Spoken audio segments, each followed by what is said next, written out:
warahmatullahi wabarakatuh. Shalom, salam kebajikan, Om Swastiastu, Namo Buddhaya. Perkenalkan, saya Wang Kitabuki. Saya mahasiswa UNPI, Fakultas Teknik Sipil. Saya sekarang semester 3. Dan kali ini saya akan menjelaskan tentang bagaimana atau apa itu komputer, dalam kata lain ilmu komputer. Komputer adalah alat yang dipakai untuk mengelola data menurut prosedur yang telah dirumuskan. Kata komputer pada awalnya dipergunakan untuk menggambarkan orang yang pekerjaannya melakukan perhitungan aritmetika dengan atau tanpa alat bantu.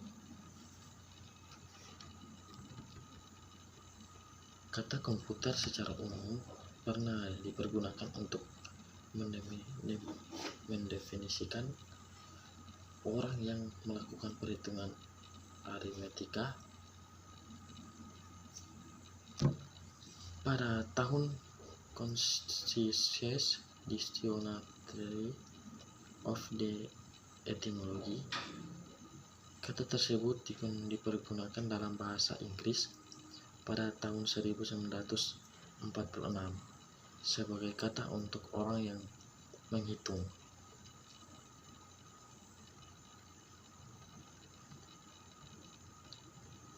Komputer dan sistemnya sudah mengalami banyak sekali perkembangan yang cepat demi memberikan kemudahan kepada user untuk mengakses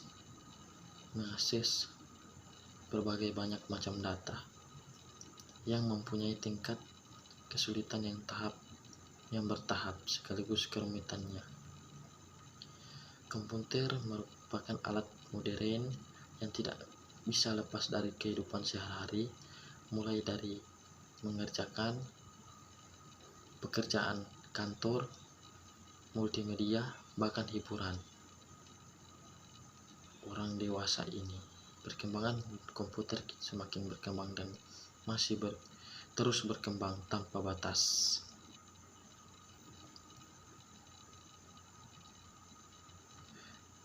Definisi komputer atau definisi sejarah komputer menurut Basri dalam website http://www.nesabamedia.com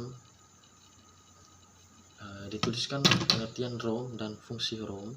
Komputer berasal dari kata compute yang berarti berhitung, tetapi pengertian komputer saat ini bukanlah semata-mata sebagai alat hitung saja, tetapi adalah suatu alat hitung dengan konstruksi kolonial mempunyai strategi internal.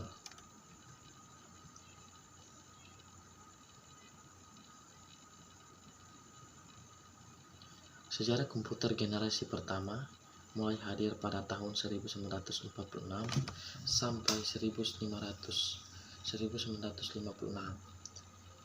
Beberapa ciri utama dari generasi ini diantara lain menggunakan tabung hampa udara atau disebut vacuum tubes sebagai sirkuitnya.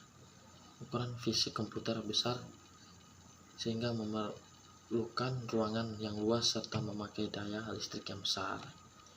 Memiliki media penyimpanan luar berupa magnetik tape atau magnetic drum. Hanya dapat dikendalikan oleh bahasa machine language. Apapun contoh generasi pertama ini adalah Initiate Electronic Numerical Integrated and Computer atau disebut EINIAC.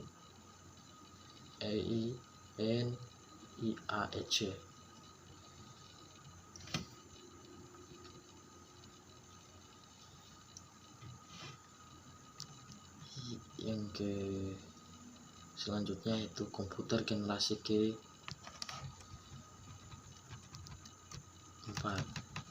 Komputer sejarah generasi keempat ini pada tahun 1971. Beberapa ciri utama dari generasi ini diantara lain mulanya berkembang komputer mikro yang menggunakan prosesor dengan general purpose microprocessor yang dikembangkan oleh Intel 808. Pada generasi ini, hampir sebagian besar komputer telah menggunakan sistem operasi dengan konsep GUI atau Graphical User Interface. Selanjutnya, komputer generasi kelima. Sejarah komputer ini dikembangkan sejak tahun 1985. Beberapa ciri utama dari generasi ini di Jepang dijadikan ikut institusi for not computer teknologi untuk mengembangkan komputer generasi kelima, yaitu menciptakan komputer yang powerful dan intelijen, dikembangkan oleh sistem komputer yang memiliki unsur artificial intelligence yang dapat mengerjakan tugas dengan karakteristik seperti manusia.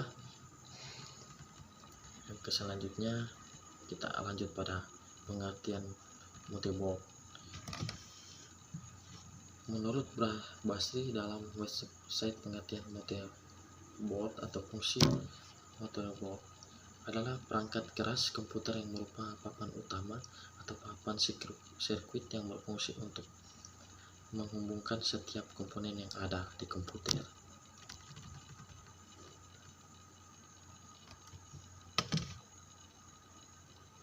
Kita lanjut pada komponen-komponen komputer. Yang pertama, Ford Viewer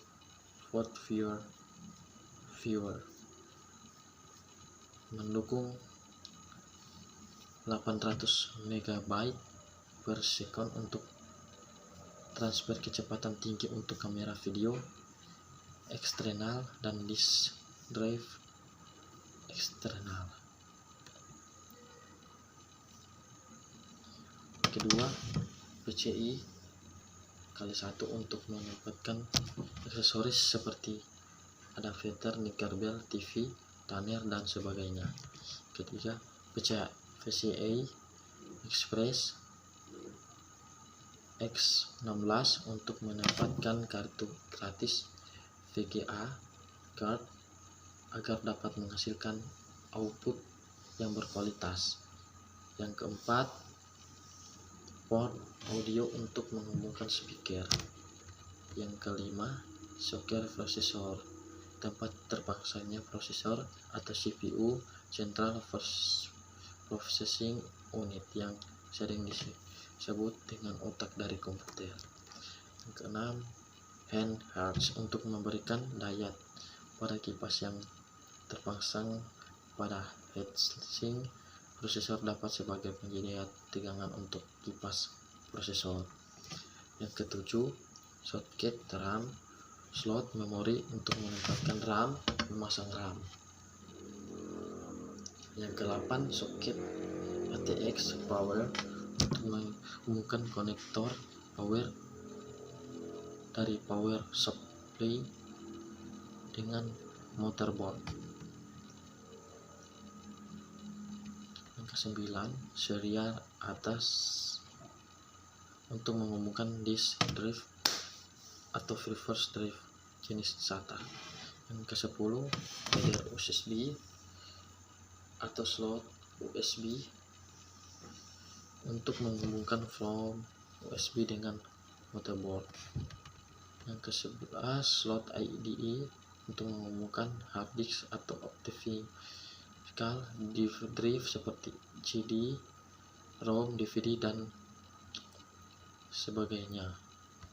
Ke-12, slot PCI, slot ekspansi, di mana berbagai kartu plug ini dapat dipasang beberapa kartu ekspansi seperti modern. Yang ke-13, slot AGP untuk memanfaatkan kartu grafik VGA card sejenis AGP. Yang ke-15, chipsets untuk mengontrol penggunaan daya dan transfer dapat pada soket maupun port yang terpasang pada motherboard. Yang ke-16, CMOS baterai untuk mempertahankan memori dari chip CMOS yang berisi dari hal-hal seperti tanggal, waktu, jenis, perangkat keras, atau pengaturan lainnya khusus komputer. Kita akan lanjut untuk kita akan membahas yaitu mouse. Mouse adalah perangkat keras input yang berfungsi untuk menggerakkan pointer di layar monitor. Tanpa adanya mouse di sebuah komputer, mungkinkah tidak akan berjalan dengan semestinya. Yang selanjutnya itu printer. Printer adalah perangkat komponen luar yang berfungsi untuk mencetak hasil ke dalam sebuah kertas. Printer dapat mencetak berupa hasil tulisan maupun gambar. Yang selanjutnya speaker. Speaker adalah perangkat komponen luar yang berfungsi untuk mengeluarkan berupa suara dan dari proses komputer secara langsung. Jadi itu merupakan sebuah definisi dari alat input dan output beserta beberapa contoh-contohnya. Jadi demikianlah yang saya sampaikan. Untuk itu saya Wang Kinabuke mengajak teman-teman atau adik-adik yang mau masuk ke fakulti atau fakultas Universitas UNPI, Fakultas Teknik Sipil, lebih khususnya Teknik Sipil. Mari jo sama-sama, mari jo bergabung untuk masuk ke dalam Fakultas Teknik Sipil di UNPI Universitas Manado. Demikian dari saya, terima kasih.